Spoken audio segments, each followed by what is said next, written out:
Mau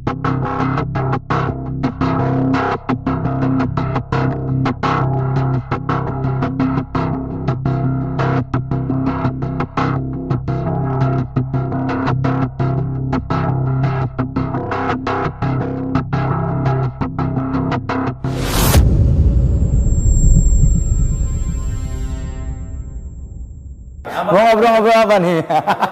Alhamdulillah baik. Ya sampai sekarang alhamdulillah karir masih tetap jalan di syuting TV masih setiap hari. Sekarang ada 2 program pagi sama malam. Setelah melalui proses yang cukup panjang di dunia entertain, kondisi sekarang gue jujur aja udah tinggal mempertahankan aja, udah nggak mau ngoyok lagi gitu. Udah tinggal mempertahankan apa yang udah gue raih.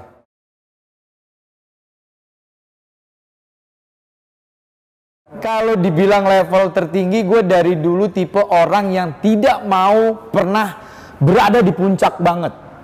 Bahaya menurut gue. Semakin kita udah berada di puncak, kecenderungan untuk turun itu cepat. Ya santai-santai aja lah. Yang paling penting TV masih memberikan kepercayaan. Begitu juga teman-teman yang lain. Udah itu aja.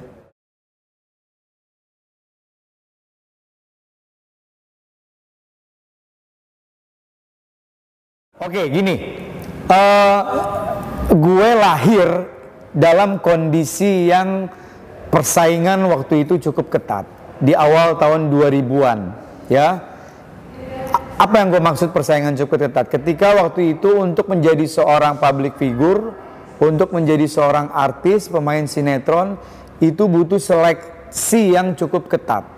Bayangkan, gue waktu itu akhirnya berhasil mendapatkan kontrak eksklusif di Multivision Plus. Gak bisa dipungkiri waktu itu Multivision Plus menjadi raja sinetron dengan Pak Ram Punjabinya. Gue berhasil bermain dengan baik, akhirnya dikontrak eksklusif dengan mereka. Bertahun-tahun, di awal 2001 waktu itu. Ketika gue terlibat sinetron dengan Anjasmara dan Krisdayanti, sinetron Ramadan. Singkat cerita, gue lahir dalam kondisi sinetron waktu itu yang masih tayangan weekly. Tayangan 1 minggu. Kita syuting setiap hari, tapi nyantai polanya. Tidak terburu-buru, karena tayangannya seminggu sekali. Seiring perkembangan waktu, kalau nggak salah tuh awal mula 2008 apa 2007, sudah mulai berubah konsep sinetron. Ya, ada istilah stripping, tayangan setiap hari. Begitu juga akhirnya beralih ke program-program TV-TV yang lain. Sampai sekarang akhirnya stripping lah semua. Kita konsekuensi syuting berat. Syuting harus tayang setiap hari. Kalau gue kan memang sekarang ini udah hampir 6 tahun lebih ini fokus di acara-acara TV. Live jam sekian, selesai jam sekian. Nah untuk teman-teman sinetron memang lebih berat lagi jujur. Karena mereka harus menyelesaikan cerita dengan durasi 1 jam sampai 2 jam. Menyelesaikan waktu itu syuting pagi, siang untuk tayang malam. Waktu itu gue pernah berada di kondisi itu. Gue syuting pagi buat tayang malam. Bahkan gue syuting itu abis maghrib, masih ada sisa 2 scene yang harus diambil gambar. Untuk tayangan nanti di sekitar jam 9, setengah 10. Kebayang nggak tuh kondisinya kayak apa? Jadi memang ya sekarang sudah industri. Jadi sekarang akhirnya mereka-mereka untuk menjadi artis ya lebih mudah karena tempatnya dibuka seluas-luasnya, tayangan setiap hari. Orang lebih mudah untuk menjadi terkenal karena tayangan setiap hari. Itu TV, baik program TV maupun sinetron. Nah, semakin kesini semakin luas lagi. Label artis ini semakin mudah didapat. Lu belum banyak karya, belum punya prestasi, baru main sinetron istilahnya scene 2 scene, terus aktif di sosial media, di Instagram, sekarang sudah bisa disebut artis. Kalau mereka masih bisa mempertahankan profesi dia sebagai artis, istilahnya gini, kalau lo bener, syuting yang bener, nggak macem-macem, mungkin bisa membanggakan. Nah semakin kesini resikonya semakin besar, mohon maaf banget. Akhirnya banyak yang salah jalan. Nggak sedikit yang akhirnya ketangkep karena narkoba. Ujung-ujungnya artis. Gue jujur ya, semakin kesini kan banyak teman-teman artis yang akhirnya ketangkep karena penyalahan penyalahgunakan narkoba. Gue bingung, ini orang siapa nih, main di mana gitu ya. Ya seperti itulah.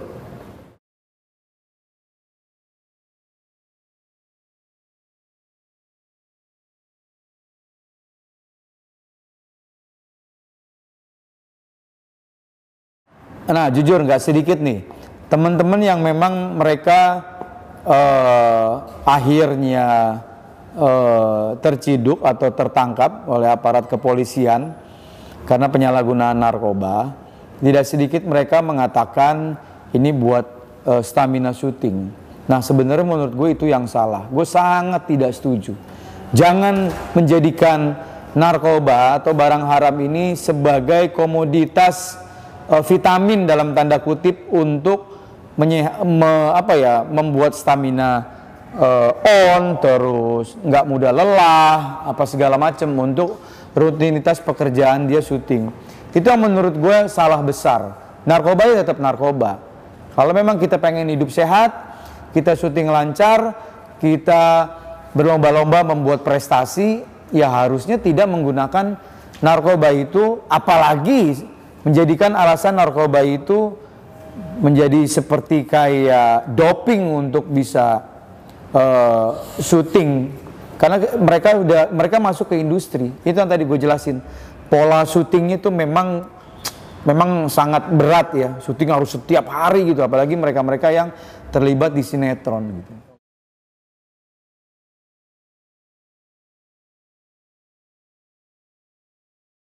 Gue pernah ngejalanin semuanya.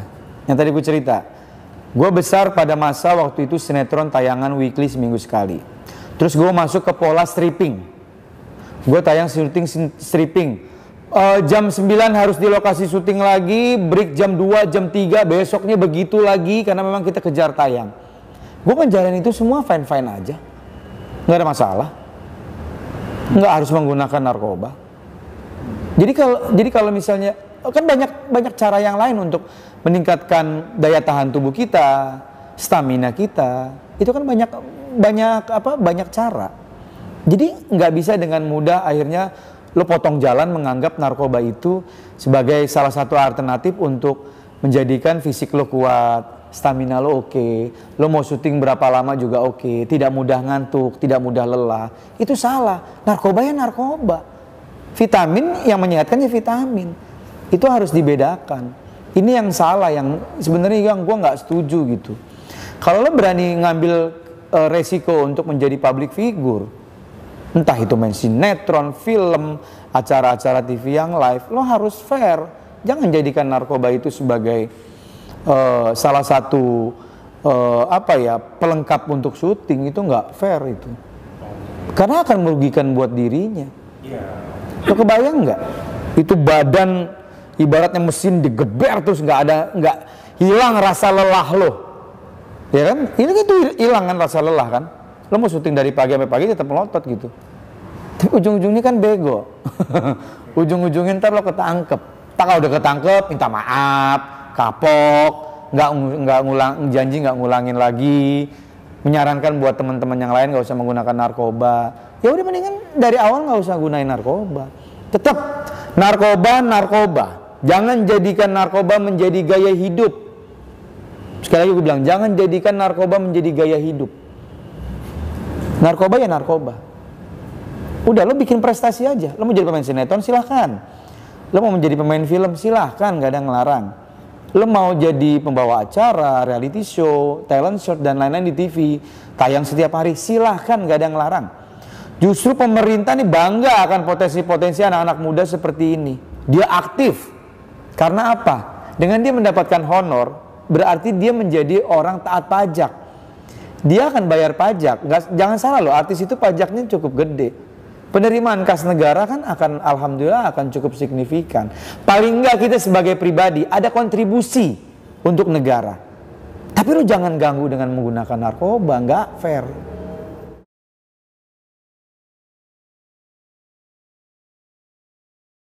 Ya nggak bisa. Sekarang gini deh, mungkin kalau ada yang nonton mereka masih menggunakan narkoba. Alah lo bawel lo Ji, so tau lo kan nggak ngerasain. Gue udah pada tahap butuh nih, ya kan? Pasti kan orang beranggapan seperti itu. sudah menjadikan narkoba itu menjadikan kebutuhan.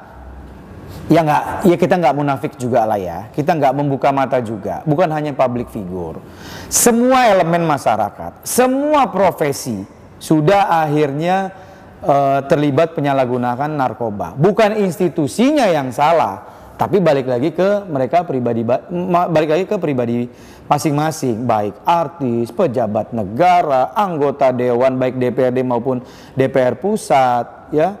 Nggak menutup kemungkinan juga nggak sedikit pihak kepolisian, bisa jadi juga anggota BNN. Nggak, ini memang udah membahayakan sekali. Karena gue public figure, gue berhak berbicara seperti ini. Apalagi, alhamdulillah gue udah makan asam garam di dunia entertain, udah hampir 20 tahun lebih. Jadi nggak fair kalau menjadikan narkoba itu sebagai salah satu pelengkap untuk kalangan artis yang masih aktif. Gue lanjutin, mungkin tadi ada banyak yang bilang, lo so tau aja lo gak ngerasain. Lah, pada saat lo mau menggunakan untuk pertama kalinya, lo kan punya akal sehat. Kita kan, Allah ini menciptakan kita sama hewan, itu kan sama-sama ciptaan Allah. Hewan dikasih kaki, tangan, mulut untuk makan, apa segala macam. Yang membedakan kita sama hewan itu otak. Allah juga menitipkan otak kepada hewan, kita juga diberikan otak. Yang membedakan kita sama hewan itu akal. Kita diberikan akal nih oleh Allah sebagai manusia. Hewan tidak diberikan akal untuk seperti itu. Walaupun instingnya hewan ada, tapi kan kita ini diberikan kesempurnaan oleh Allah nih, oleh Maha Pencipta diberikan akal. Maksudnya apa sih? Ketika lo ingin menggunakan untuk pertama kalinya, akal lo harus bermain. Apalagi gue sangat sedih ketika teman-teman yang akhirnya ketangkap narkoba, notabene dia kepala rumah tangga. Dia kepala rumah tangga, dia punya anak, image-nya keluarga baik-baik, keluarga harmonis. Enggak sedikit juga mereka yang ketangkap sebagai ibu, lo punya anak, lo punya suami. Ketika lo mau menggunakan pertama kali, kan lo tahu lo bukan orang bodoh. Narkoba itu kan memang, ya sekarang akhirnya mereka berbilang, lo kebanyakan ngomong aja lo sok tahu. Gue udah butuh nih. Akhirnya narkoba kan emang penyakitnya begitu. Lo pakai sekali, 2 kali, 3 kali, udah jadi habit. Susah deh ntar akhirnya ngilanginnya. Nah makanya gue mau bilang nih, untuk pertama kalinya lo mau pakai, lo harus mikir, kesian bini gue, kesian anak gue, aduh karir gue gimana, gitu kan. Taruhlah nggak ketangkap, istilahnya selamat terus, tapi paling kan orang sekitar tahu lo menggunakan narkoba. Bagaimana dong? Makanya tadi gue bilang, yang membedakan kita sama hewan, Allah menitipkan akal sama kita. Gunakan akal itu. Terkesan naif, terkesan sombong apa mulut gue, tapi gue faktanya punya berpikiran seperti itu. Ayo dong, kita harus fair. Ini udah membahayakan. Narkoba itu sudah pada tahap membahayakan. BNN bekerja keras. Sekali lagi BNN, pihak kepolisian bekerja keras supaya anak-anak bangsa ini nggak terjerumus sama narkoba. Polisi dan BNN mempunyai tugas porsi masing-masing. BNN mempunyai tugas yang cukup berat untuk gimana caranya bandar-bandarnya ketangkap. Gimana caranya, ini kan sumbernya kan dari bandar. Ini ada yang jualan, kalau nggak ada yang jualan lo mau beli di mana? Lo mau makan mie instan, nggak ada yang jualan lo mau beli di mana? Nggak ada nasi lagi, nggak ada mie instan. Nah ini kan BNN mempunyai tugas berat, gimana caranya bandar-bandar tertangkap. Gimana cara bandar-bandar jangan sampai memasarkan produk-produk narkobanya. Pihak kepolisian ya konsekuensi, ya tugasnya kalau ada yang ketangkap, kalau ada barang bukti, cek urin positif, ya mau nggak mau lo kena sanksi hukum gitu. Jadi balik lagi gue ke akal. Ketika lo mau menggunakan untuk pertama kalinya, manfaatkan akal lo yang Tuhan berikan untuk lo. Apa nih dampaknya? Kan nggak mungkin kita sebagai manusia menganggap, nggak tahu ternyata narkoba nggak boleh ya. Gue nggak tahu ternyata narkoba efeknya kayak gini ya. Kan nggak ada. Lo tanya anak umur 5 tahun sekarang juga udah tahu bahaya narkoba kayak apa. Sosialisasi udah di mana-mana. Jadi kita harus fair lah, nggak usah munafik lah. Kita udah sama-sama tahu, narkoba itu memang membahayakan. Buat diri lo, buat karir lo, buat keluarga lo. Gue nggak bisa dipungkirin keluarga besar gue ada yang satu, narkoba. Ujung-ujungnya mati. Emaknya udah sakit-sakitan, apa aja dijual. Kalau bisa genteng rumah dijual. Perabotan semua habis, jual-jualin buat beli narkoba. Makanya begitu. Baik dong, fair dong. Apalagi kondisi pandemi kayak begini, ekonomi lagi sulit. Lu mau belangsak, udah ekonomi sulit, pandemi masih menggunakan narkoba. Gimana urusannya? Gue bingung.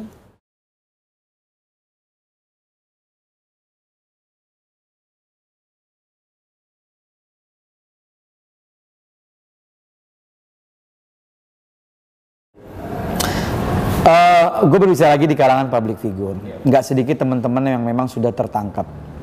Baik dia baru mencoba-coba, baik juga memang dia sudah menjadi habit, sudah menjadi kebutuhan, apapun lah alasannya. Tapi gue sekali lagi gue bilang di sini, gue sama sekali tidak pernah setuju.